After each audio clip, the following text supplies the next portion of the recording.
akka mucaan koo duutu barre akka ijoollee koo na jalatti reeban hin barre kan koo gaarsee ammas mootummaan dhaabbaduu baasan ijoollee koo dhiisanii gaariidha.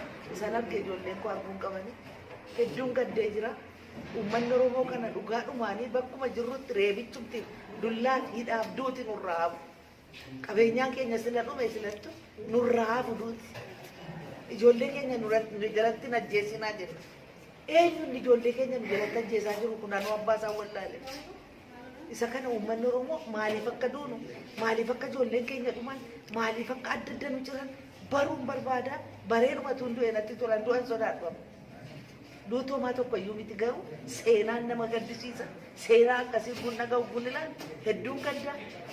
Utuu kan koo dinqisiifadhu ijoollee koo na jalatti fixu baay'ee nama gaddisiisa. Maali? Maalidha kun daba maaliiti? Biyya keenya keessatti daba maalii hojjenna? Maal lama goone? Lafti kan keessan miti, biyyi kan keessan miti. Du'uu kannaa ishii lafaa fudhatan iyyuu lubbuu keenya maaliif nu baasu? Haalli hawwii mamaan fakkaatee jaan argitee jirta. Dhiigni mucaan koo garmalee dhangala'e. Maali? Mucaan koo waa tokko hin beektu. Ijoollee isatti biyyaa baate nan muka baqatte. Waa'ee dullaan beektu, waa'ee reebichaan beektu. Biyya dimokiraataa keetti guddatte. Maaliin akkas nama reebuun? Meegaa uummanni Oromoo fayyaa yoo taate, fayyaa yoo duutes immoo naa owwaalaa. Baadhee deemuun danda'u humnaan qabanii. Hordoffaatti naa owwaalaa isheen duute. Amma waan isheen irra jirtu hin beekan. Hospitaala jira. Uummanni Oromoo mucaa koo hordofee owwaalcha ishee naaf tolchu. Lafatti owwaalamtu hoo qabaatte. Lafa owwaalchaa yaaddaa jira. Yookiin egaa biyyuma faranjiitti deebisee achitti owwaalaa jechuudha.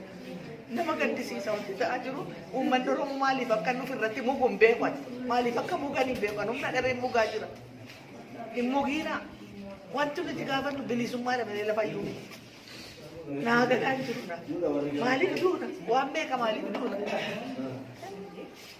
Ani hedduun gaddaa waan hin jedhu sin qabu, waan hin dubbadhu sin qabu. Maaloo ilmaanuma keenya ajjeesina wanti hafeef ilmaan keenya irra du'a dhaabaa. Beelarra jira uummanni keenya, rakkinarra jira dhaabaa du'a nurra. Yookiin immoo lafumarraa nu fixa. Tokko hafee tokko du'ee tokko bo'uun qabu, waluma qixxeessaa nu fixa.